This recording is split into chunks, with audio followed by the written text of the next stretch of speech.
forests of Michigan lies a web of mysteries that have confused experts and curious people for years. Tonight, we take a trip through time to uncover the forgotten secrets buried in the Great Lakes state. From copper mines older than any known civilization to stone formations that look like ancient star-watching sites from around the world, Michigan holds puzzles that question everything we believe about North America's past. Imagine standing on the shore of Lake Superior, where Native American stories tell of travelers from faraway places who came looking for a sacred red metal. Picture walking through woods where massive stone structures still hide their builders forgotten by history.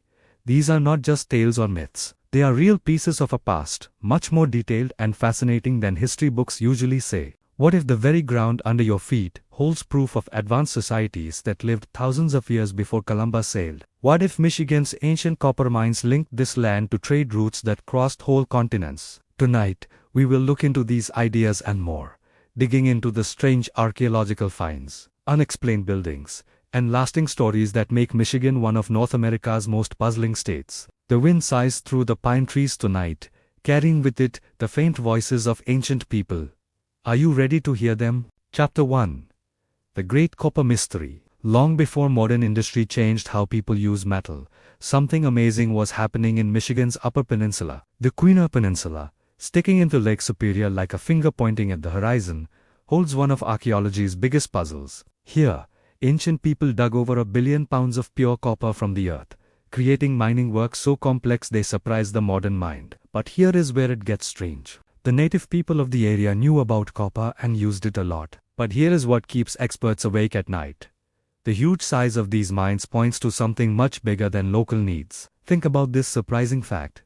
Geology studies guess that ancient miners took out as much copper as a modern industrial operation would remove over many decades. We are talking about massive amounts of metal that simply disappeared from the historical record. Where did all that copper go? The local tribes, while good with metal, never had copper objects in amounts that match even a small part of what was removed. This disappearance has led researchers down some interesting paths. Could old traders have set up routes linking Michigan's copper mines to civilizations thousands of miles away? This idea is not as wild as it sounds. Chemical tests of bronze items found in Europe and near the Mediterranean Sea match the special signature of Lake Superior copper. Maybe it's a coincidence, but the proof keeps adding up. The Menominee Indians of Wisconsin have spoken stories about ancient visitors who came from across the great waters, looking for the sacred red metal. These tales describe light-skinned people who knew a lot about mining and metalwork. They supposedly worked with native people for generations before vanishing as quietly as they came. Archaeology supports parts of these spoken histories. Carbon dating of charcoal from the deepest mine pits suggests work started around 5000 BCE, making them some of the oldest metal mines in the world. That is older than Stonehenge, older than the Egyptian pyramids, older than most societies we call ancient. But who had the skill to run such huge projects 7,000 years ago? Standard archaeology says that complex societies able to do such things did not exist in North America then. Yet, the proof is right in front of us.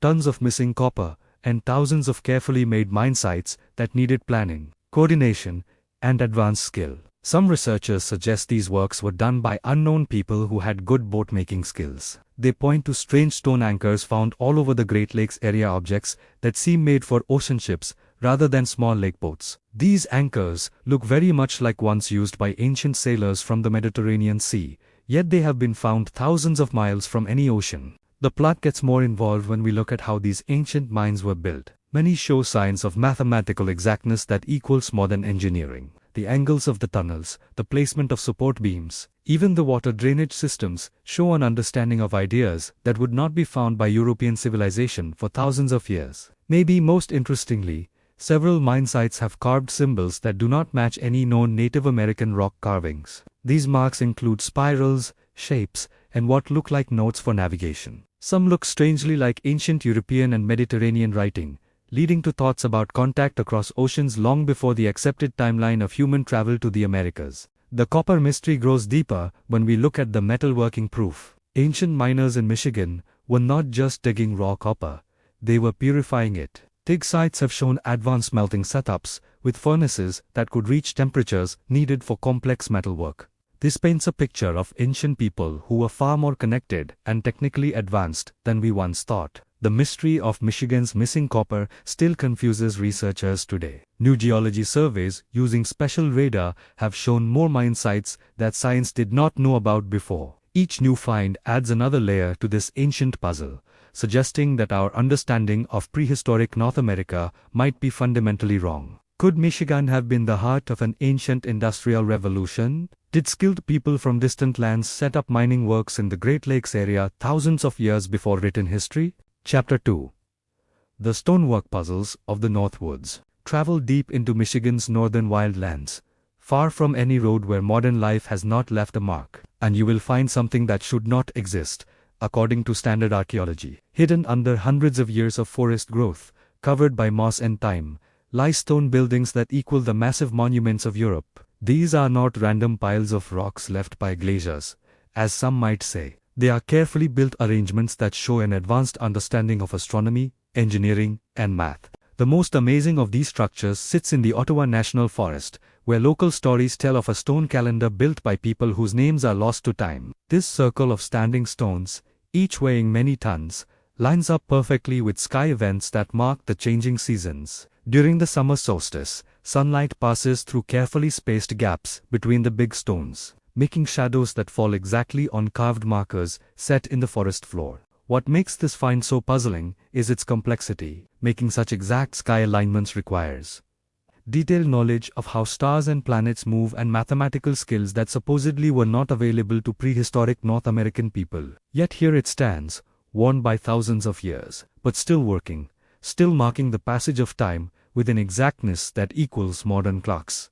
But the Ottawa Forest calendar is not alone. Spread throughout Michigan's wilderness are dozens of similar structures, each showing the same level of skilled building. Near Copper Harbor, researchers have recorded a stone circle that aligns with the rising of certain star groups. In the Hiawatha National Forest, another big stone arrangement marks the exact position of the moon during its 18-year cycle of changes. These discoveries challenge basic ideas about prehistoric North American civilizations. Standard archaeology suggests that the advanced sky knowledge needed to build such things simply did not exist among native people of the area. Yet, the proof is before us. Tons of perfectly placed stone that needed not just math skills, but also the social skill to move and set huge rocks. The building methods used in these stone circles mirrored those found at famous sites across the Atlantic Ocean. The careful choice of stone, the precision of placement, even the sky alignments show striking similarities to ancient star-watching sites in Britain, Ireland, and mainland Europe. Could these similarities be just chance, or do they point to connections between ancient peoples that are older than any known historical contact? Local Native American stories offer tempting clues about where these structures came from. The Ojibwe people speak of ancient stone builders who knew the sky spirits and could predict the movements of stars and planets with superhuman accuracy. These legends describe people who came from across the great waters, bringing with them the wisdom of reading stars and shaping stone. Archaeological study of these sites has produced items that deepen the mystery. These marks do not match known Native American rock carvings, yet they show up regularly across many sites. Some researchers think these symbols might be an unknown writing system, possibly related to ancient European or Mediterranean scripts. Others suggest they could be sky notes recording star observations with mathematical exactness. The large number of these structures suggests a big population with significant social skills. Building massive stone monuments requires not just knowledge and craft, but also the community coordination to gather large work groups over long periods. This hints at the existence of complex societies in prehistoric Michigan civilizations able to take on huge building projects while keeping detailed sky records.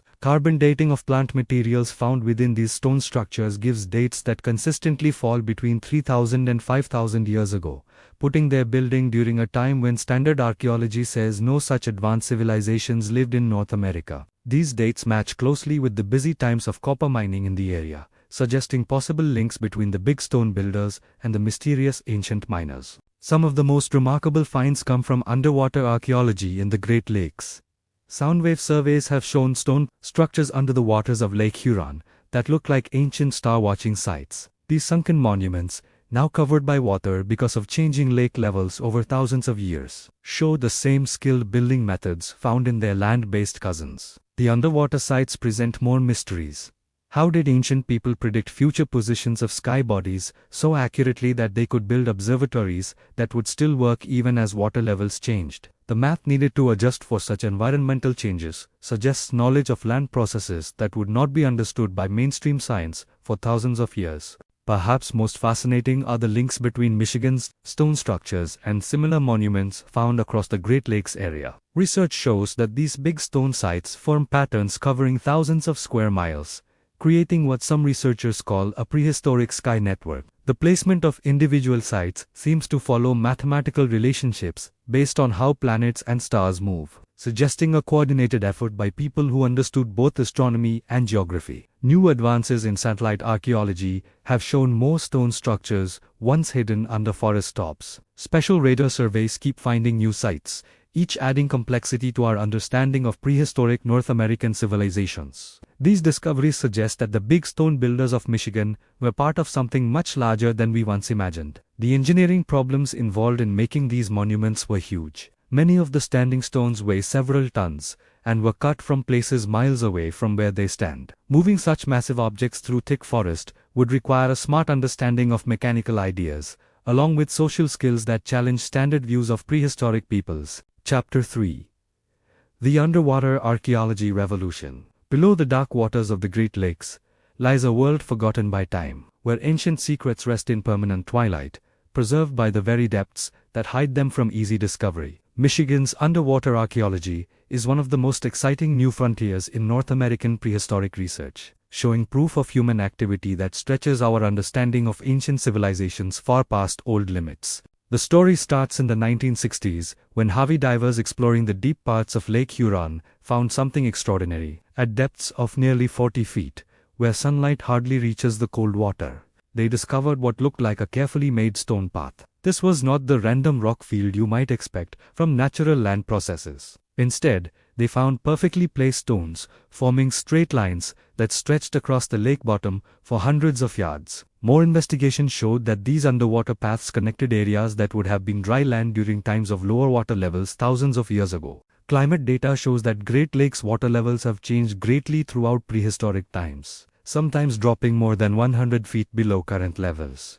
During these low water times, huge areas now underwater would have been livable land, possibly supporting large human groups. The ideas are stunning when you think about the timeline. These underwater sites were built during times when lake levels were much lower, then slowly covered as changing climate made waters rise. This suggests human life in the Great Lakes area during Ice Age times, when standard archaeology places no advanced civilizations in North America. But the stone paths were just the start. Later, underwater surveys using advanced sound wave technology showed structures that are hard to explain. In Lake Michigan, researchers have recorded what looks like a series of stone walls set in geometric shapes, making spaces that might have been ancient villages or ceremonial centers. These structures show the same skilled building methods found in Michigan's land-based big stone sites. The preservation conditions in the Great Lakes are amazing. The cold, fresh water creates an environment where plant-based materials can survive for thousands of years almost unchanged.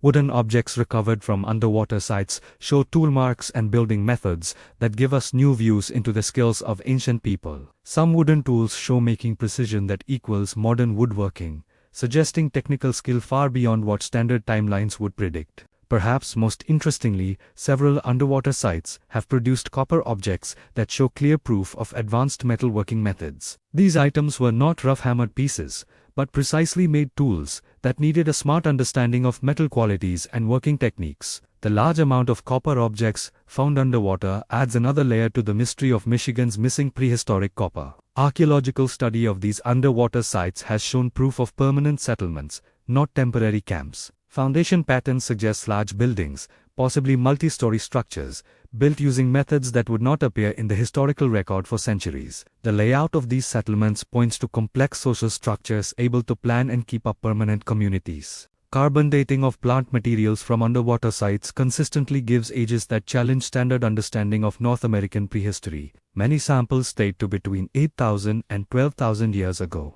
putting human activity in the Great Lakes area during the last parts of the most recent Ice Age. This timeline suggests that skilled people were already living in Michigan when mainstream archaeology places only wandering hunter-gatherer groups in North America. The objects recovered from underwater sites tell stories of people who had advanced knowledge of many technologies. Stone tools show skilled chipping methods that made items with razor-sharp edges. Copper objects display metalworking abilities that would not be matched by European civilizations for thousands of years. Wooden objects show carpentry methods that needed precise math and an advanced understanding of building engineering. But perhaps the most mysterious finds come from the deepest underwater sites, where objects have been found that do not match any known prehistoric North American cultures. These items include carved stones, with symbols that look like ancient European and Mediterranean writing, metalwork that shows influence from faraway civilizations, and even what look like navigation tools made for ocean travel. The navigation tools present special puzzles. These devices look like advanced tools for finding position and direction during long-distance travel, suggesting that ancient people in Michigan knew navigation methods that would not be developed by European civilizations until much later times. Why would inland people need such advanced navigation tools, unless they were doing long-distance travel or trade with faraway civilizations? Recent underwater surveys using cutting-edge technology keep showing new sites and objects that expand our understanding of prehistoric Michigan. Special sonar has found what look like harbor facilities built during times of lower water levels, complete with stone walls and organized docking areas. These structures point to sea activities on a scale that challenges standard understanding of prehistoric Great Lakes peoples. The proof from underwater archaeology paints a picture of ancient Michigan that is very different from textbook descriptions. Instead of small groups of wandering peoples, we see proof of large settlements, advanced technologies, and skilled social organizations able to do major building projects. These discoveries suggest that the Great Lakes area was home to civilizations that had knowledge and abilities far beyond what standard archaeology has admitted. Radar surveys of areas next to underwater sites have shown more structures that stretch the archaeological area far past the current shorelines. These discoveries suggest that ancient settlements in the Great Lakes area were much larger and more complex than we once thought, possibly supporting populations that numbered in the thousands rather than the hundreds, usually suggested by standard archaeology. The preservation of plant-based materials in underwater settings gives us special chances to study ancient technologies. Wooden objects keep clear proof of the tools used to make them, showing skilled woodworking methods that needed precise measurements and advanced understanding of material qualities. These discoveries challenge ideas about the technical abilities of prehistoric North American peoples. Chapter 4. The Pictograph Mysteries and Ancient Scripts, hidden in the most remote parts of Michigan's wilderness, painted on rock faces that have seen the rise and fall of countless generations, are images that speak across thousands of years in languages we are only starting to understand. These are not simple hunting scenes or basic tribal marks. They are complex symbol systems that suggest advanced communication methods and possibly even written languages that are thousands of years older than any known North American writing. The Sanilac petroglyphs, Michigan's most famous rock art site, give just a peek into the skill of ancient symbolic communication. Here, on a sandstone rock that rises from the earth like a prehistoric message board, are carved images that have confused researchers for over a century. While some symbols clearly show animals and human shapes, others display geometric complexity that suggests math or sky meaning. But it is the lesser-known sites scattered throughout Michigan's forests that hold the real mysteries. Deep in the Ottawa National Forest, researchers have recorded rock paintings that include symbols looking strikingly like ancient European and Mediterranean scripts. These are not casual likenesses that might come from similar patterns of symbolic thinking. They are specific character forms that appear in the same orders found in Old World writings. Think about what it means to find symbols that match ancient Phoenician, Celtic, or even early European alphabets painted on rocks in Michigan's wilderness. Either these are amazing coincidences, or they suggest contact between ancient peoples that goes against everything we have been taught about the prehistoric isolation of the Americas. The second possibility opens doors to ideas that challenge basic beliefs about human movement and cultural exchange. Dating these pictographs presents special problems and opportunities. Unlike carved petroglyphs, which are hard to date directly, painted rock art often uses plant-based pigments that can be tested with carbon dating methods. Results from Michigan sites consistently give ages that push back the timeline of skilled symbolic communication in North America by thousands of years. Some of the most interesting discoveries come from sites where pictographs appear next to carved sky markers. These combinations suggest that ancient artists were not just making pretty pictures, but were recording scientific observations using skilled symbol systems. The placing of star charts with what looked like script characters means these people had both advanced sky knowledge and complex written communication methods. The paints used in Michigan's ancient rock art show another layer of skill. Chemical tests show that artists were not just using easy-to-find materials, but were making special paint mixes that needed knowledge of chemistry and material science. Some paints include minerals that had to come from sources hundreds of miles away, suggesting wide trade networks and specialized knowledge of color preparation. Recent discoveries using advanced imaging methods have shown hidden layers of color meaning in Michigan's rock art.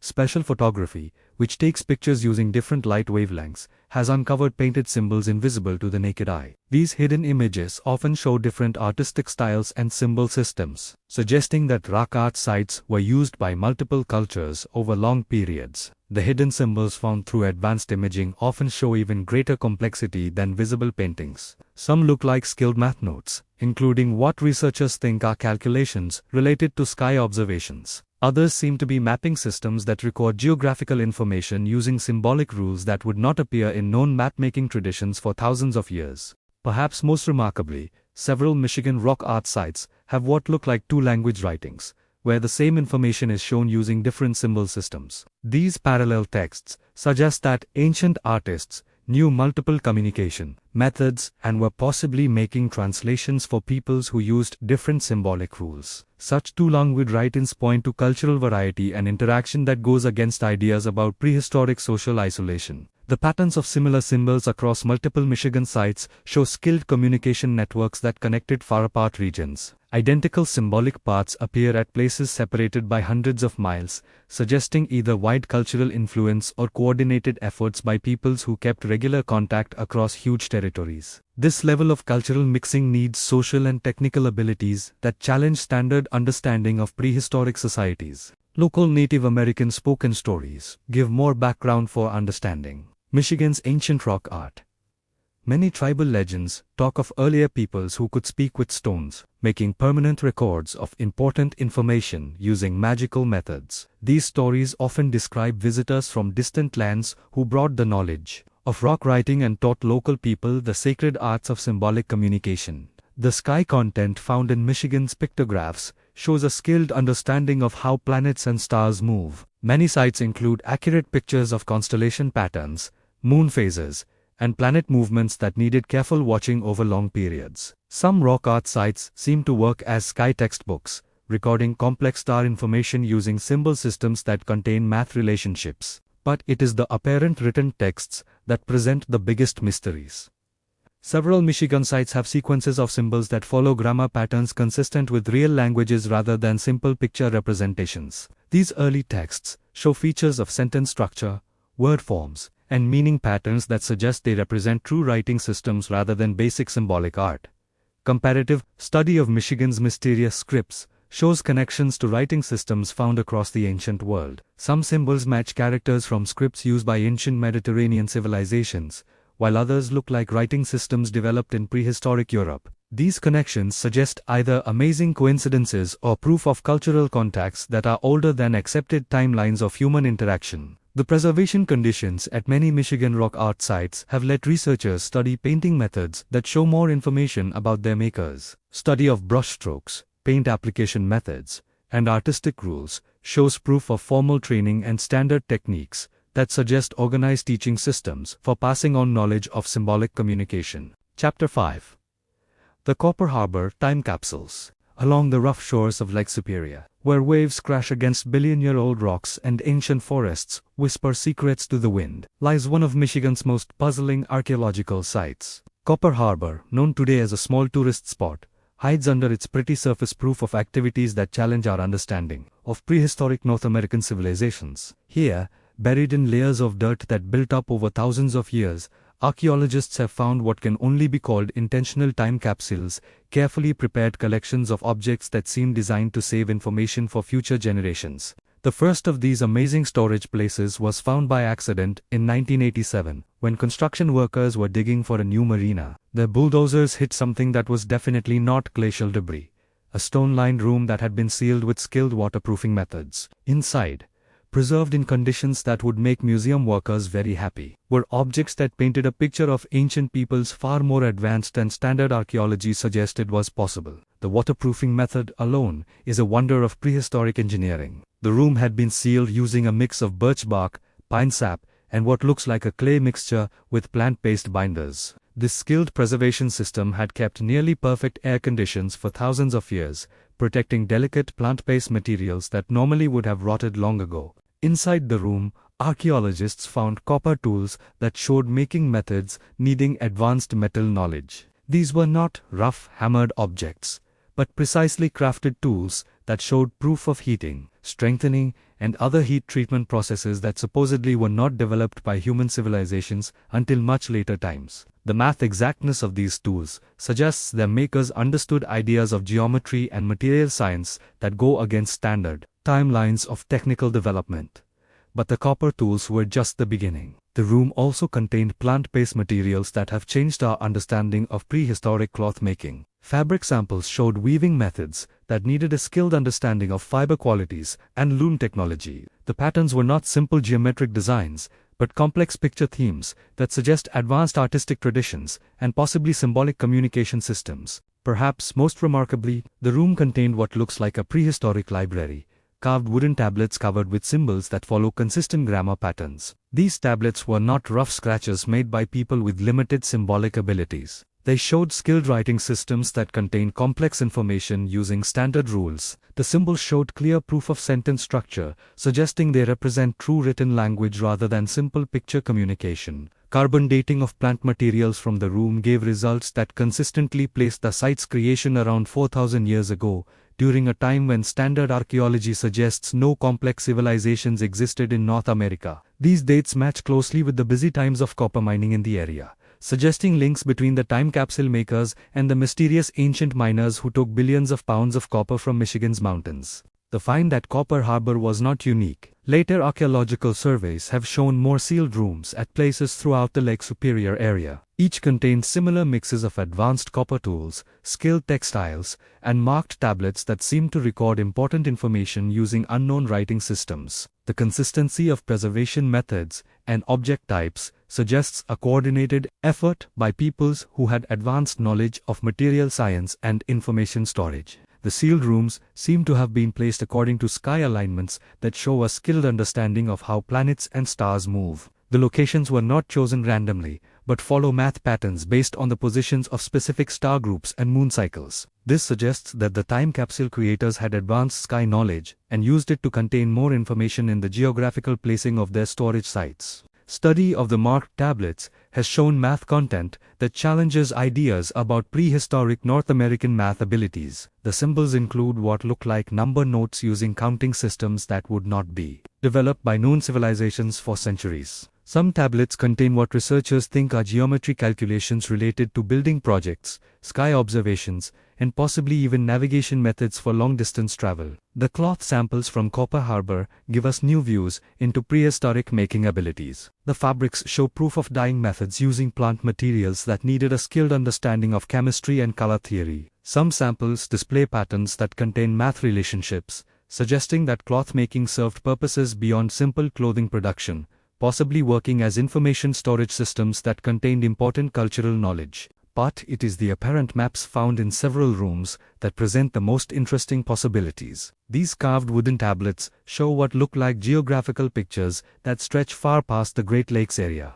Some researchers think these are navigation charts that include coastline features matching Atlantic and Pacific Ocean regions, suggesting that the time capsule creators knew continental geography that supposedly was not available to prehistoric North American peoples. The preservation of plant-based materials in the sealed rooms has let researchers study ancient DNA samples that give genetic information about the peoples who made these time capsules. Early results suggest genetic variety that includes markers usually connected with populations from faraway geographical regions, meaning either wide movement patterns or contact with peoples from across ocean distances. Recent discoveries have shown that the Copper Harbor time capsules were part of a much larger network of information storage sites that stretched across the Great Lakes area. Special radar surveys have found more sealed rooms at places throughout Michigan, Wisconsin, and Minnesota. The distribution patterns follow sky alignments that suggest coordinated planning by peoples who had a skilled understanding of both geography and how planets and stars move. The scale of the waterproofing methods used in these rooms equals modern preservation ways.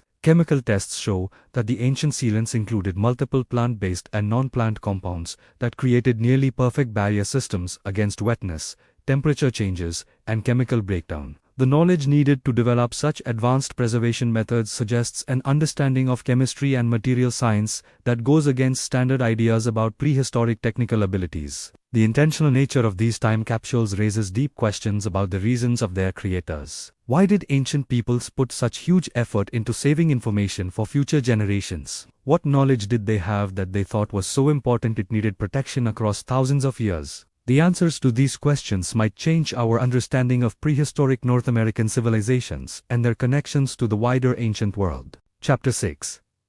The megalithic alignments of Isle Royale. Far from the Michigan mainland, where Lake Superior stretches toward the horizon like an inland sea, lies Isle Royale, a wild preserve that holds secrets older than written history. This remote island, reachable only by boat or seaplane, contains big stone structures that equal the famous stone circles of Europe, yet stay almost unknown to all but the most devoted researchers. Here, among pure forests and clear lakes, ancient peoples built star-watching sites that show math exactness and engineering skill that challenges everything we thought we knew about prehistoric North American civilizations. The island's big stone sites were first recorded in detail during the 1970s by researchers who saw that the stone arrangements were not natural land formations. These carefully placed big stones, some weighing several tons, had been moved from rock sources miles away and set with math exactness that needed advanced knowledge of astronomy, geometry, and engineering ideas. The work needed to do such building projects on a remote island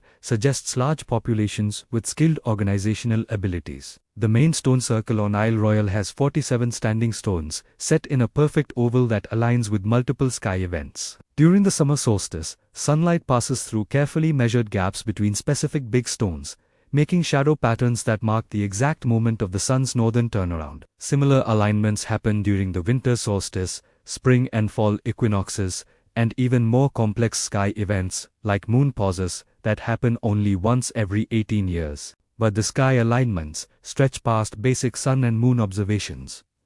Several big stone arrangements on the island follow the movements of specific star groups, including Polaris, the Pleiades, and other star patterns that were important to ancient sky traditions. The exactness of these alignments suggests that the island's builders had detailed knowledge of star mechanics and could make accurate predictions about sky movements far into the future. The building methods used in Isle Royale's big stone sites show engineering knowledge that supposedly was not available to prehistoric North American peoples. Many of the standing stones were precisely shaped using methods that needed understanding of rock qualities, leverage ideas, and math relationships. The foundation systems show proof of skilled water drainage engineering that has protected the structures from thousands of years of freeze cycles and seasonal flooding. Carbon dating of plant materials found within the big stone sites gives ages that consistently fall between 3,500 and 5,000 years ago, putting their building during times when standard archaeology suggests no complex civilizations existed in the area. These dates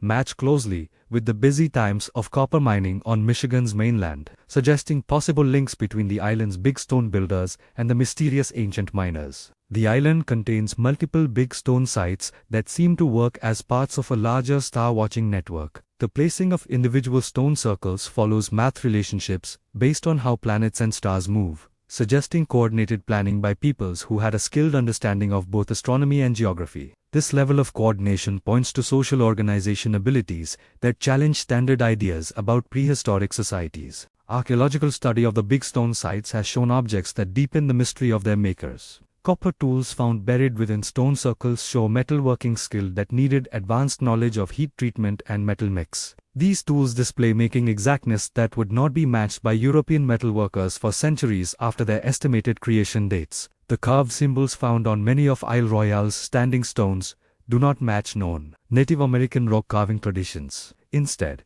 they show similarities to symbol systems used by ancient European and Mediterranean civilizations. Some stones have what look like sky notes that record star observations using math rules that supposedly were not developed by prehistoric peoples. Perhaps most remarkably, several big stone sites on the island have what look like ancient maps carved into stone surfaces. These geographical pictures show detailed knowledge of Great Lakes geography, including islands, shoreline features, and water depths that would need wide exploration and measuring abilities. Some researchers think parts of these stone maps show coastal features that stretch past the Great Lakes area, possibly including Atlantic and Pacific shorelines. The preservation conditions on Isle Royale have protected proof of ancient activities that would have been destroyed on the mainland. Plant-based materials found at big stone sites include wooden objects that show skilled carpentry methods and metal tools that display advanced making abilities. These materials give us new views into the technical skill of the island's ancient inhabitants.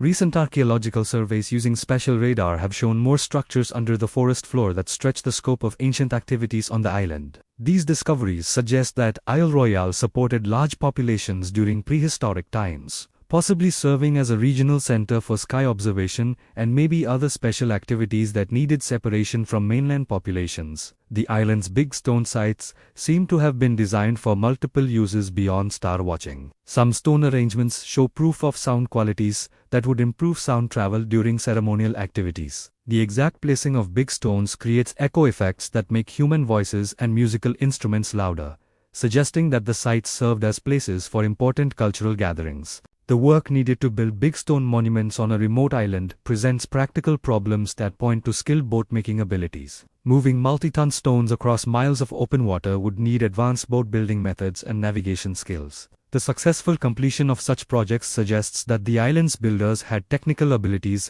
that go against standard understanding of prehistoric Great Lakes peoples. The sky knowledge shown by Isle Royale's big stone sites includes understanding of sky events that would not be recognized by mainstream science until much later times. Some alignments follow star movements that need centuries of careful watching to record accurately. This suggests that the island's sky traditions stretched across many generations, pointing to stable social groups able to keep complex knowledge systems over long periods. Chapter 7.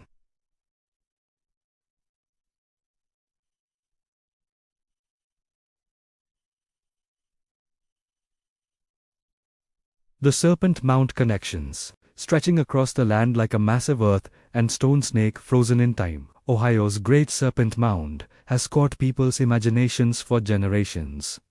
But what many do not know is that this famous raised earth shape is just the most visible example of a mysterious earthwork tradition that stretches throughout the Great Lakes area, including several remarkable sites in Michigan that suggest connections to ancient civilizations far more complex than standard archaeology admits. Michigan's serpent mounds, while smaller than their Ohio relative, show the same skilled building methods and sky alignments that mark the most advanced prehistoric earthworks in North America. Near Grand Rapids, pictures from the air have shown the faint outline of a snake-like earthwork that follows the natural curves of the land, while keeping precise math proportions. The mound's curves are not random artistic expressions, but measured arcs that include geometry ideas needing advanced math knowledge. The building of serpent mounds needed understanding of measuring methods that would not be developed by European civilizations for centuries. Making earthworks that keep consistent proportions across distances of several hundred feet needs the ability to measure angles and distances with exactness, set baselines using sky references, and coordinate building activities across large work crews. These abilities suggest organizational and technical skill that challenges standard ideas about prehistoric North American societies. Carbon dating of plant materials from Michigan's serpent mounds gives ages that consistently fall between 2,000 and 4,000 years ago, putting their building during times when the area was supposedly occupied only by simple hunter-gatherer groups. Yet the math, exactness and engineering skill of these earthworks points to the involvement of peoples who had advanced knowledge systems and large organizational abilities. The sky alignments of Michigan's serpent mounds show knowledge of how planets and stars move that needed centuries of careful watching to develop. Several earthworks include sightlines that mark important sky events, including solstices, equinoxes, and the rising positions of important star groups. The exactness of these alignments suggests that their builders had detailed understanding of sky movements and could make accurate predictions about sky events. But the connections between Michigan's earthworks and similar structures throughout North America suggests something even more remarkable. The snake theme appears in earthwork traditions across thousands of miles, from the Great Lakes to the southeastern United States. This wide distribution of similar symbolic and building traditions points to cultural connections or influence that stretched across huge geographical distances during prehistoric times. Recent archaeological research has shown that many serpent mounds include complex internal structures that are not visible from surface study. Special radar surveys of Michigan sites have found buried rooms,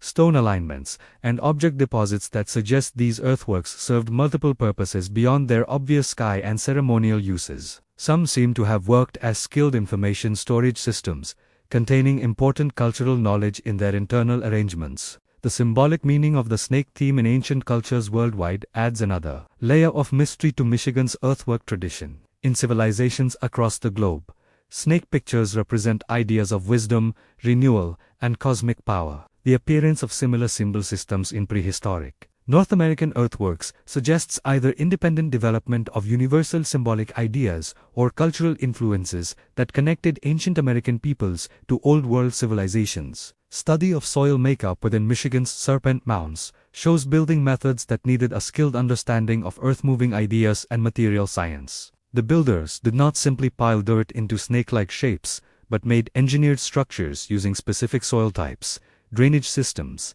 and packing methods that have let their earthworks survive for thousands of years, despite centuries of farming and natural wear. The placing of serpent mounds within Michigan's land follows patterns that suggest coordinated planning across multiple sites. Individual earthworks are placed at locations that create sight lines to faraway landmarks, including natural features and other built monuments. This network of sites that can see each other points to skilled measuring abilities and suggests that the mound builders thought of their projects as parts of larger regional systems. Local Native American spoken stories give interesting background for understanding Michigan's ancient earthworks. Several tribal legends talk of powerful snake spirits that shaped the land during the world's creation, leaving behind permanent marks that serve as reminders of ancient spiritual forces. These stories often describe the serpent mounds as sacred sites where important ceremonies were done and spiritual knowledge was passed across generations. The raised earth mounds of Wisconsin, closely related to Michigan's snake earthworks, show the same skilled building methods and sky alignments found throughout the Great Lakes area. The similarity of building ways, symbolic content, and sky knowledge across such huge distances suggests cultural connections that challenge standard understanding of prehistoric North American social organization. Archaeological study of Michigan's serpent mounds has produced objects that give views into the daily lives and technical abilities of their builders. Copper tools, skilled pottery, and carved items show proof of advanced making methods and artistic traditions. These materials suggest that the earthwork builders had technical abilities that stretched far past the simple tools and ways usually connected with prehistoric hunter-gatherer societies. The geometry ideas included in serpent mound building show math knowledge that supposedly was not available to prehistoric North American peoples. Many earthworks include skilled geometry relationships, including golden ratio proportions, exact angle measurements, and math constants that would not be recognized by European mathematics for centuries.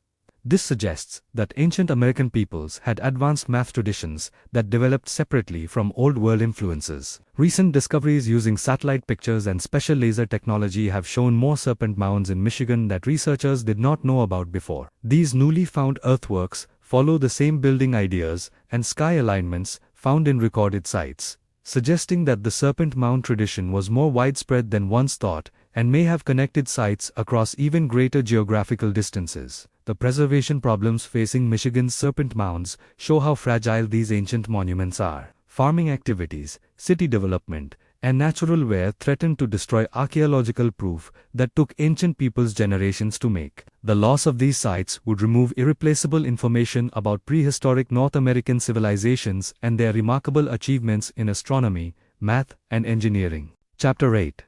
The Thunder Bay Oddities. In the depths of Thunder Bay, where Lake Huron's clear waters preserve secrets that land archaeology cannot match, lies proof of human activity that pushes back the timeline of Great Lakes settlement by thousands of years. Here, below 40 feet of water that acts as nature's perfect preservation medium, researchers have found structures and objects that challenge basic ideas about when and how humans first set up permanent villages in the area. The underwater discoveries started in 2007, when marine archaeologists, using special sonar, found geometric patterns on the lake bottom that had no natural explanation. These were not random collections of stones spread by glacial activity, but carefully set straight features that showed clear proof of intentional building. The structures, now called the Alpine Ridge Site, are stone alignments that stretch for hundreds of yards across the ancient lake bottom. What makes these finds particularly important is their age and skill. The structures were built on land that became covered about 9,000 years ago, when rising post-glacial water levels flooded huge areas of what is now the Great Lakes area. This timeline puts human building activities in the area during times when standard archaeology suggests only wandering hunter-gatherer groups existed in North America. The stone alignments at Thunder Bay are not simple hunting hides or temporary shelters. They represent skilled building projects that needed large work investments and advanced planning abilities. Many of the structures include sky alignments that show detailed knowledge of how planets and stars move. Some stone arrangements work as sightlines that mark the rising positions of specific star groups, while others align with sun and moon events that happen only at particular times of year. Underwater archaeological study has shown that the Thunder Bay structures were parts of much larger settlement systems. Around the stone alignments, researchers have found proof of permanent living sites, including fire pits, tool-making areas, and trash deposits that suggest year-round living rather than seasonal use. The scale and organization of these settlements challenge ideas about the social complexity of prehistoric Great Lakes peoples. The objects recovered from Thunder Bay's underwater sites paint a picture of ancient peoples who had technical abilities far beyond what standard timelines suggest. Stone tools show skilled making methods that needed advanced knowledge of rock technology. The exactness of tool production, the efficient use of raw materials, and the standardization of tool designs all suggest organized craft production systems that point to complex social organization. But it is the proof of large animal hunting plans that gives the most dramatic views into the abilities of Thunder Bay's ancient inhabitants. The stone alignments seem to be parts of skilled hunting systems designed to catch moving herds of caribou and other big mammals. These hunting setups need detailed knowledge of animal behavior, movement patterns, and land management methods that point to generations of collected ecological knowledge. The engineering aspects of the Thunder Bay structures show understanding of building ideas that supposedly were not available to prehistoric North American peoples. Many stone alignments include foundations that give stability in changing water conditions, drainage systems that prevent structural damage during seasonal flooding, and building features that needed math calculations for proper placement. Carbon dating of plant materials from the underwater sites consistently gives ages between 8,000 and 10,000 years old, making them some of the oldest known built features in the Great Lakes area. These dates put the Thunder Bay settlements during the last parts of the most recent ice age, when environmental conditions were very different from those we see today. The successful adjustment to such challenging environmental conditions points to remarkable technical and social abilities. Recent underwater surveys, using advanced sonar technology, have shown that the Thunder Bay structures stretch over much larger areas than first thought. The stone alignments seem to be connected by more features that stretch across miles of lake bottom, suggesting coordinated building activities that involved large populations working over long periods. This level of social organization challenges standard ideas about prehistoric hunter-gatherer abilities. The preservation conditions in Thunder Bay's cold freshwater have let researchers study plant-based materials that give us new views into ancient technologies. Wooden objects keep clear proof of the tools used to make them, showing skilled woodworking methods that needed precise measurements and advanced understanding of material qualities. Some wooden tools show design features that would not appear in the archaeological record of other regions for thousands of years. The Thunder Bay discoveries have meanings that stretch far past the Great Lakes area. The skilled hunting systems, permanent settlements, and advanced building methods recorded at the site suggest that North American prehistoric peoples were able to have much greater social and technical complexity than once recognized. These abilities may have developed independently in the Great Lakes area or may show influences from unknown cultural traditions. Archaeological study of the Thunder Bay sites has shown proof of long-distance trade networks that connected the Great Lakes area to faraway places during prehistoric times. Objects made from materials that started hundreds of miles away suggest wide exchange systems that needed skilled organizational abilities and possibly special trading groups. This proof goes against ideas about prehistoric social isolation and suggests much more complex interaction networks. The hunting plans used at Thunder Bay show ecological knowledge that needed centuries of watching and testing to develop. The placing of stone alignments uses natural land features, seasonal movement patterns, and animal behavior traits that could only be understood through generations of collected experience. This suggests stable cultural traditions that kept complex knowledge systems over long periods. The Thunder Bay oddities keep giving new discoveries as underwater archaeological methods become more skilled. Remote control vehicles with high-quality cameras have recorded building details that were not visible during first surveys, showing proof of engineering skill that continues to challenge ideas about prehistoric technical abilities. Each new find adds complexity to our understanding of ancient Great Lakes civilizations. Chapter 9.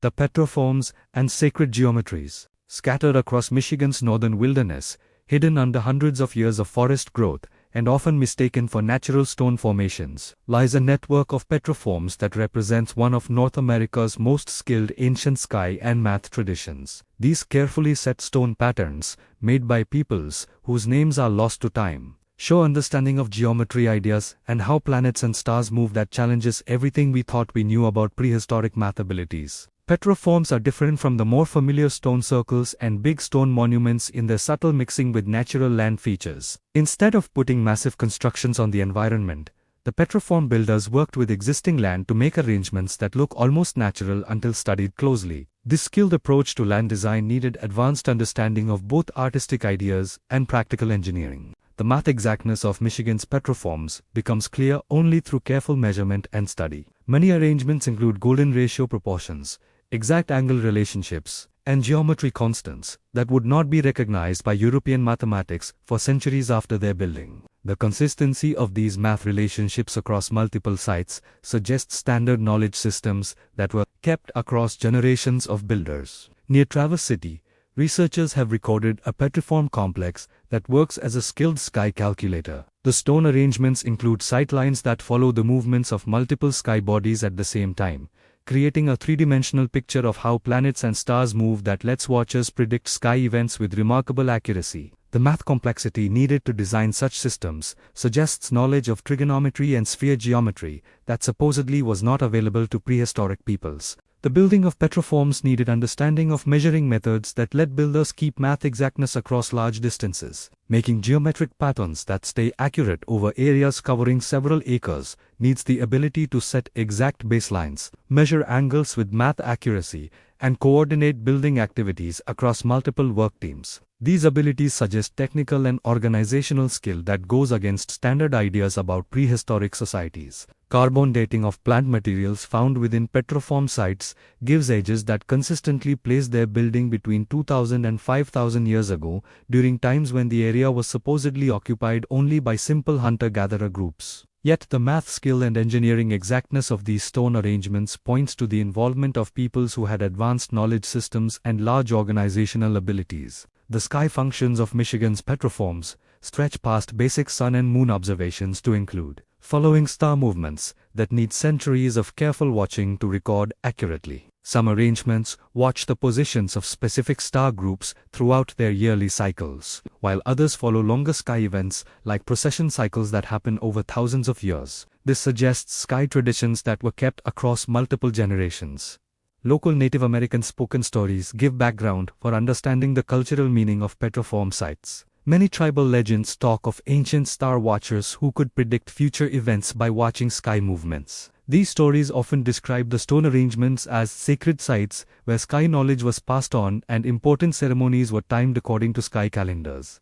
The geometry ideas included in petroform buildings show math knowledge that developed separately from Old World influences. Many arrangements use math relationships that appear in ancient building traditions worldwide, suggesting either universal math ideas or cultural connections that stretched across ocean distances. The meanings of either possibility challenge standard understanding of prehistoric cultural development. Recent archaeological study using special radar has shown that many petroforms include complex internal structures that are not visible from surface study. Buried stone alignments, underground rooms, and hidden object deposits suggest that these sites served multiple purposes beyond their obvious sky uses. Some seem to have worked as information storage systems that contained important cultural knowledge in their internal arrangements. The preservation of plant-based materials at petriform sites has let researchers study ancient technologies that give views into the abilities of their builders.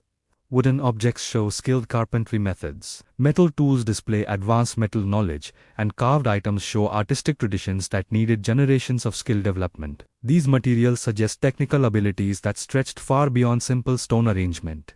The distribution patterns of petroforms across Michigan's land follow math relationships based on sky alignments and geographical features. Individual sites are placed at locations that create sightlines to faraway landmarks and keep specific angle relationships with other petroform complexes. This network of connected sites suggests regional planning abilities that needed skilled measuring and communication systems. The sound qualities of many petriform sites add another dimension to their skilled design. The placing of stones creates echo effects that improve sound travel during ceremonial activities, while the geometric arrangements produce specific sound qualities when hit with wooden tools. These sound features suggest that petroforms served as places for complex ritual activities that included both visual and hearing elements. Archaeological study of object collections from petroform sites shows proof of special craft production that needed advanced technical knowledge. Stone tools show standard making methods. Copper tools display skilled metal working abilities, and pottery shows artistic traditions that suggest formal training systems. These materials point to social complexity that challenges ideas about prehistoric hunter-gatherer abilities. The engineering problems involved in petroform building needed solutions that show advanced understanding of mechanical ideas. Moving and placing stones, weighing several tons, needed knowledge of leverage, the qualities of materials under pressure, and coordination methods for managing large work crews. The successful completion of such projects suggests technical abilities that go against standard understanding of prehistoric engineering knowledge. Chapter 10.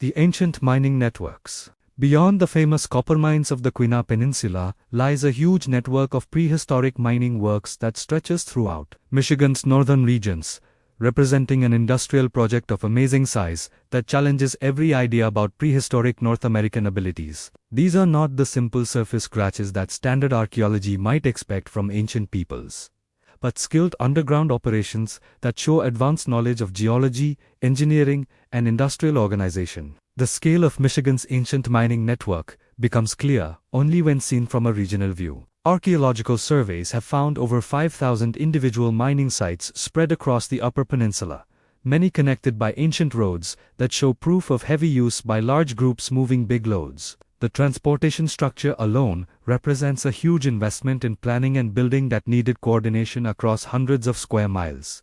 Geological study of these mining sites shows that ancient miners had detailed knowledge of ore distribution and removal methods that would not be matched by European mining operations for centuries. The prehistoric miners regularly aimed for the richest copper deposits while avoiding areas of poor ore quality, suggesting understanding of geology ideas that needed wide exploration and skilled evaluation methods. The engineering skill of Michigan's ancient mines becomes clear in their drainage systems, air shafts, and structural support arrangements. Many operations go to depths of 40 feet or more, needing solutions to problems of water management, airflow, and tunnel stability that would not be solved by European mining engineers until much later times. The successful operation of such deep mines points to technical knowledge that goes against standard ideas about prehistoric abilities. But it is the large amount of copper taken from these operations that presents the biggest mystery. Geology surveys guess that ancient miners removed over 1 billion pounds of pure copper from Michigan's mountains,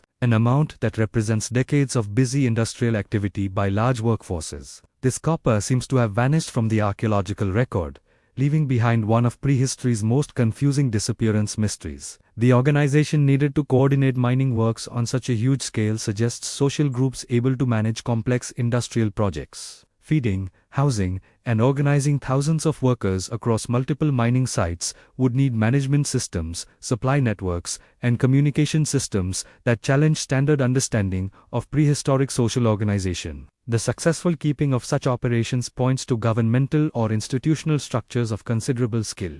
Archaeological study of mining sites has shown proof of technical innovations that show advanced problem-solving abilities. Ancient miners developed special tools for different parts of removal, including tools for breaking rock, moving heavy materials, and processing ore that show understanding of mechanical ideas and material science. The consistency of tool designs across multiple sites suggests standard making systems and possibly formal training programs. The copper taken from Michigan's ancient mines shows proof of skilled processing methods that needed advanced metal knowledge. Instead of just collecting natural copper lumps, ancient miners were melting ore, creating metal mixes, and making finished products that show exact craft work. Chemical study of copper objects from various North American sites shows special signatures matching Michigan sources, suggesting wide trade networks that spread processed copper across huge distances. Carbon dating of plant materials from mining sites consistently gives ages between 3,000 and 7,000 years old,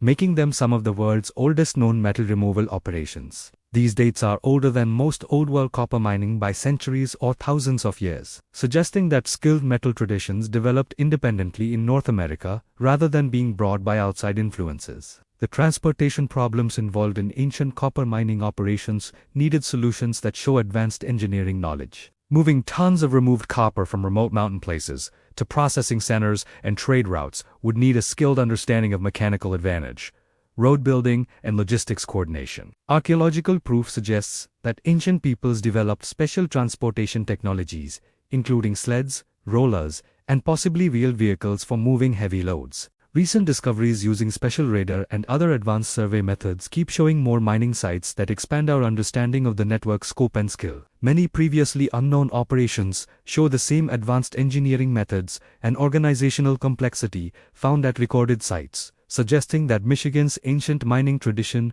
was even more widespread than once thought. The environmental effect of ancient mining operations gives more proof of their huge scale and long-term use. Geology surveys have found areas where prehistoric removal activities changed land features over thousands of acres, creating visible changes that last to this day. The size of these environmental changes suggests industrial activities that equaled modern mining operations in their strength and length. The labor needs for Michigan's ancient mining operations point to population levels that challenge standard guesses of prehistoric population patterns, supporting thousands of miners, along with the extra workers needed for transportation, processing, and support services, would need large populations that go against ideas about sparse prehistoric settlement of the Great Lakes area. Archaeological study of living sites connected to mining operations shows proof of permanent villages rather than temporary camps. These communities show signs of complex social organization, including special craft production, management areas, and ceremonial spaces that suggest skilled cultural groups. The stability and permanence of these settlements challenge ideas about wandering prehistoric ways of life.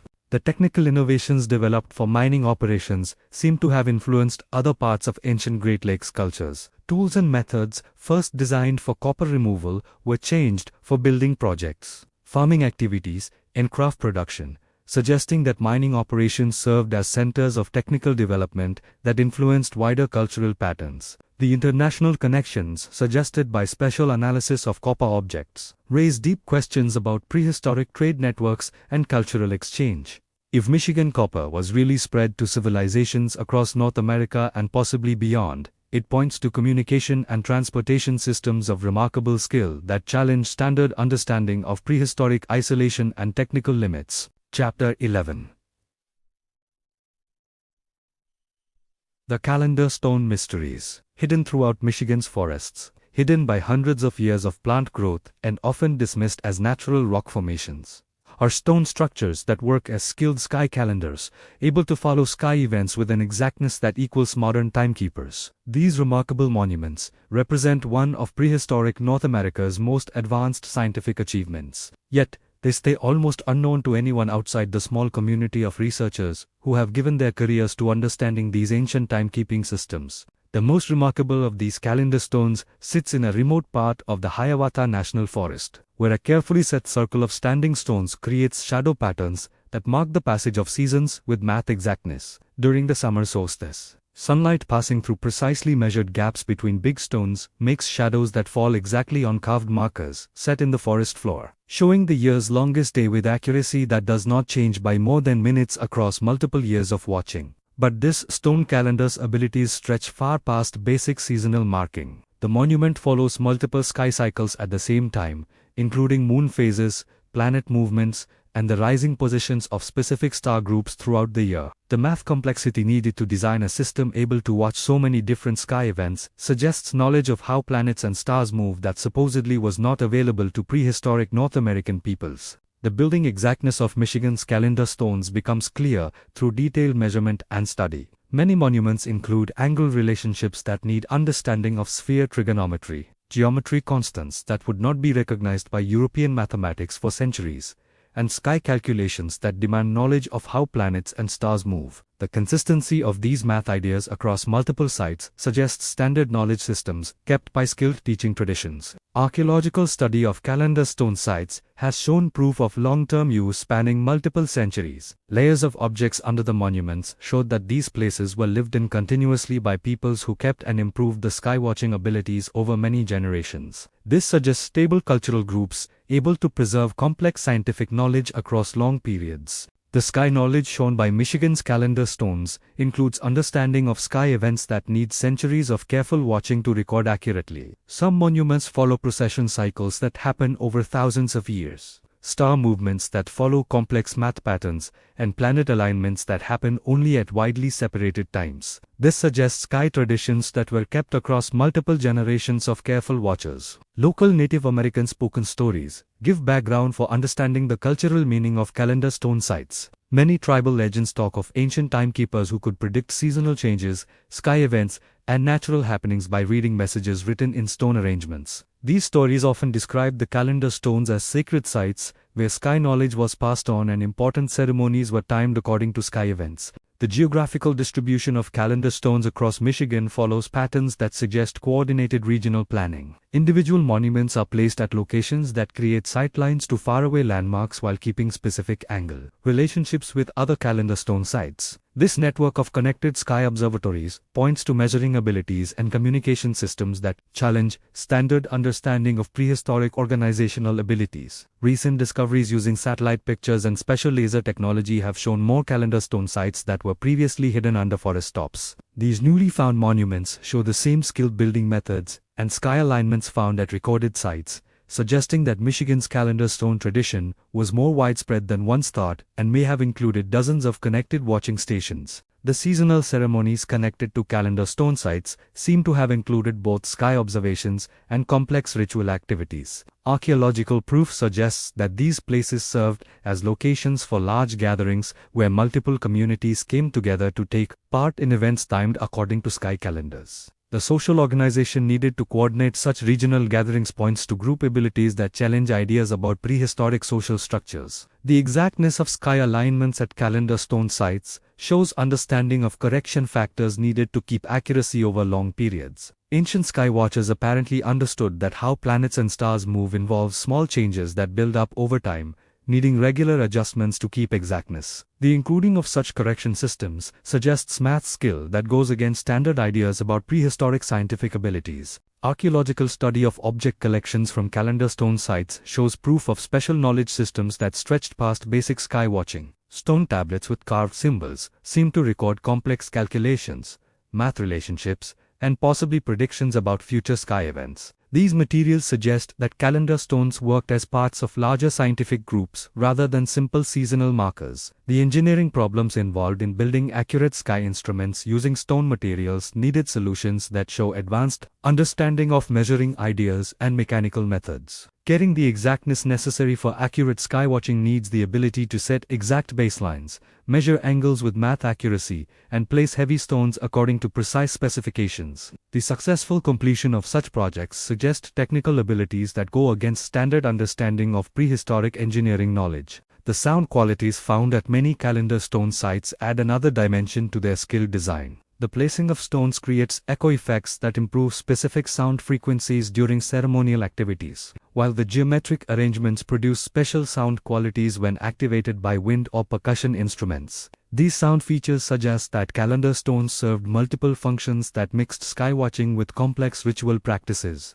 The preservation of plant-based materials at calendar stone sites has let researchers study ancient technologies that give views into the scientific abilities of their builders. Wooden instruments show proof of exact making methods. Metal tools display advanced metal knowledge, and carved items show math ideas that needed formal teaching systems to develop and keep. These materials suggest thinking traditions that were far more skilled than standard archaeology admits. Chapter 12.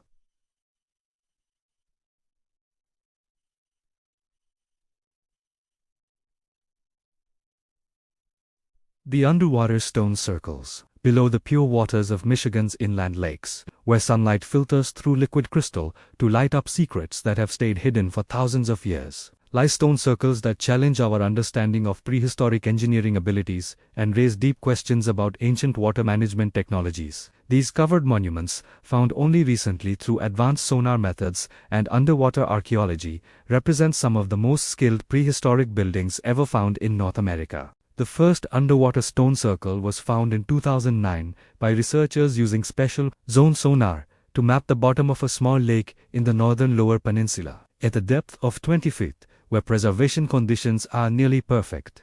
They found a precisely set circle of standing stones that showed clear proof of intentional building. The monument had 43 big stones set in a perfect circle with a diameter of exactly 100 feet, showing math exactness that needed advanced measuring abilities. What makes these underwater finds particularly remarkable is their state of preservation. The cold, fresh water of Michigan's lakes creates an environment where plant-based materials can survive for thousands of years, almost unchanged, while the stones themselves stay exactly as their builders placed them thousands of years ago. This preservation lets researchers study building methods and design details that would have been lost to weather and wear in land environments. Carbon dating of plant materials found within the underwater stone circles gives ages that consistently place their building between 4,000 and 6,000 years ago, during times when lake levels were much lower than today. This timeline suggests that the monuments were built on dry land and later covered as changing climate conditions made water levels rise. The builders apparently expected these changing conditions and designed their monuments to work even when covered. The engineering skill of underwater stone circles becomes clear through detailed study of their building methods. Many monuments include foundation systems that give stability in changing water conditions, drainage features that prevent structural damage during seasonal flooding, and building elements that continue to work even when completely covered. This suggests understanding of water engineering ideas that supposedly were not available to prehistoric North American peoples. Archaeological study has shown that underwater stone circles were parts of much larger settlement systems that stretched across the lake bottom during times of lower water levels. Around the monuments, researchers have found proof of permanent living sites, including structural foundations, fire pits, and object deposits that suggest large communities rather than temporary camps. The scale and organization of these settlements challenge ideas about prehistoric social complexity. The sky alignments of underwater stone circles show the same skilled knowledge of how planets and stars move found in land-based big stone sites. Many monuments include sight lines that mark important sky events, including solstices, equinoxes, and the rising positions of important star groups. The exactness of these alignments suggests that covering underwater does not reduce their sky functions, meaning that builders designed them to work in both land and water environments. The objects recovered from underwater stone circle sites paint a picture of ancient peoples who had technical abilities far beyond what standard timelines suggest. Stone tools show skilled making methods. Copper tools display advanced metal knowledge, and wooden objects show carpentry skills that needed precise measurements and math calculations. The preservation of plant-based materials gives us new views into prehistoric technical abilities. Recent underwater surveys using advanced sonar technology have shown that stone circles exist in multiple Michigan lakes, suggesting a widespread tradition of water monument building. The similarity of building methods, sky alignments, and object collections across multiple sites points to cultural connections that stretched across huge geographical distances during prehistoric times. The placing of underwater stone circles within lake environments seems to follow patterns that suggest understanding of water ecology and water management ideas. Many monuments are located at positions that would have controlled water flow during times of lower lake levels, possibly serving as parts of skilled water management systems. This suggests that their builders had detailed knowledge of water science and environmental engineering. The social organization needed to build underwater monuments in expectation of changing environmental conditions points to planning abilities that stretch across multiple generations. Building stone circles designed to work during future times of higher water levels needs long-term thinking and group stability that challenges standard ideas about prehistoric social structures and planning abilities. Archaeological study of underwater stone circle sites has shown proof of ritual activities that continued even after covering. Object deposits that are younger than the monuments. Covering suggests that ancient peoples kept visiting these sites and doing ceremonies, even when they were located under significant depths of water. This points to skilled diving abilities or the use of boats designed for deep water access to covered sites. The math exactness of underwater stone circles stretches past basic geometry relationships to include complex calculations related to water displacement, floating effects, and structural stability in water environments. The successful design and building of monuments that keep their structure and function despite covering needs understanding of engineering ideas that would not be developed by mainstream civilization for centuries. The discovery of underwater stone circles has meanings that stretch far past Michigan's borders. Similar covered monuments have been found in other Great Lakes places, suggesting a widespread tradition of water monument building that connected ancient peoples across huge distances. The technical and organizational abilities needed for such coordinated building activities challenge basic ideas about prehistoric North American civilizations. The preservation conditions in underwater environments have let researchers study building sequences that show skilled project management abilities. Proof suggests that underwater stone circles were built according to detailed plans that specified the placing of individual stones, the timing of building phases, and the coordination of multiple work crews. This level of organizational skill goes against standard ideas about prehistoric planning abilities. The sound qualities of underwater stone circles add another dimension to their skilled design. The placing of stones creates echo effects that are improved by water, producing specific frequencies that travel long distances through water environments. These sound features suggest that underwater monuments served communication functions that let ancient peoples coordinate activities across multiple lake sites using sound travel through water. Chapter 13. The Ancient Trade Route Mysteries. Stretching across Michigan's wilderness like invisible highways that connected ancient worlds. Prehistoric trade routes represent one of the most remarkable achievements of North American civilizations, yet they stay almost unknown to anyone outside the small community of researchers who have given their careers to understanding these skilled transportation networks. These ancient pathways, marked by subtle stone markers and way stations that mix smoothly with natural landscapes, carried goods, ideas, and peoples across thousands of miles, creating connections that challenge everything we thought we knew about prehistoric isolation and technical limits. The discovery of Michigan's ancient trade routes started with careful study of object distribution patterns that showed raw materials and finished goods coming from sources hundreds or thousands of miles away. Copper from the Great Lakes appeared in archaeological sites throughout North America. Volcanic glass from western volcanic regions was found in eastern places, and seashells from distant coastlines turned up in inland sites. These distribution patterns suggested transportation networks of remarkable scope and skill. Archaeological study of suspected trade route places has shown structure that shows advanced understanding of transportation engineering. Ancient pathways show proof of careful leveling to reduce height changes, strategic placing to use natural land features, and building methods that created strong surfaces able to support heavy loads over long periods. The skill of this structure challenges ideas about prehistoric transportation abilities. The way station sites along ancient trade routes contain proof of technical and organizational skill that stretches far past simple traveler accommodations. These places include skilled storage facilities for protecting valuable trade goods, communication systems for coordinating activities across long distances, and processing areas where raw materials were changed into finished products for different regional markets. The complexity of these setups suggests commercial groups that equal later historical trading systems. Carbon dating of plant materials from trade route sites gives ages that consistently place their establishment and use between 3,000 and 7,000 years ago, making them some of the world's oldest known long-distance transportation networks. These dates are older than most Old World trade routes by centuries or thousands of years,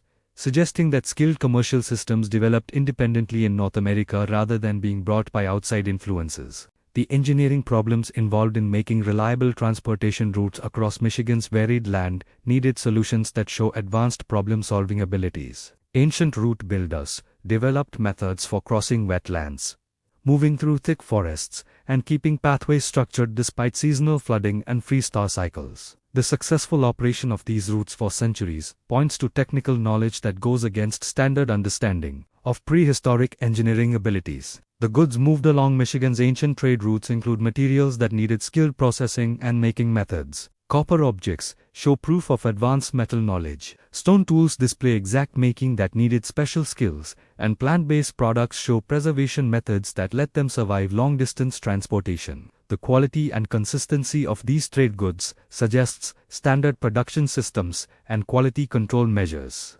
Archaeological study of trade route waystation sites has shown proof of cultural exchange that stretched far past simple commercial transactions. Object collections include items that show artistic influences from faraway regions, technical innovations that mix methods from different cultural traditions, and simple systems that suggest thinking exchange between peoples separated by huge distances. This proof challenges ideas about prehistoric cultural isolation and suggests much more complex interaction networks. The organizational needs for keeping long-distance trade routes across thousands of miles points to group abilities that challenge standard understanding of prehistoric social structures. Coordinating transportation activities, managing waystation facilities, and ensuring the safety of valuable loads would need management systems, communication networks, and possibly formal governmental groups able to manage complex commercial operations. Local Native American spoken stories give background for understanding the cultural meaning of ancient trade routes. Many tribal legends talk of sacred pathways that connected distant communities and allowed the exchange of important goods and knowledge.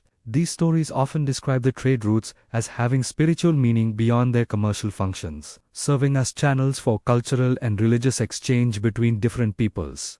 The math exactness clear in trade route planning shows understanding of geographical ideas and measuring methods that supposedly were not available to prehistoric North American peoples. Many routes follow great circle paths that represent the shortest distances between faraway points, needing understanding of sphere geometry, and include corrections for magnetic variation that would not be recognized by mainstream navigation until much later times. Recent discoveries using satellite pictures and GPS technology have shown more trade route sections that researchers did not know about before. These newly found pathways show the same skilled engineering methods and organizational complexity found at recorded sites, suggesting that Michigan's ancient trade route network was even more widespread than once thought and may have connected places across multiple continents. The environmental effect of ancient trade route building gives more proof of their huge scale and long-term use. Archaeological surveys have found areas where prehistoric transportation activities created permanent changes in plant patterns, soil makeup,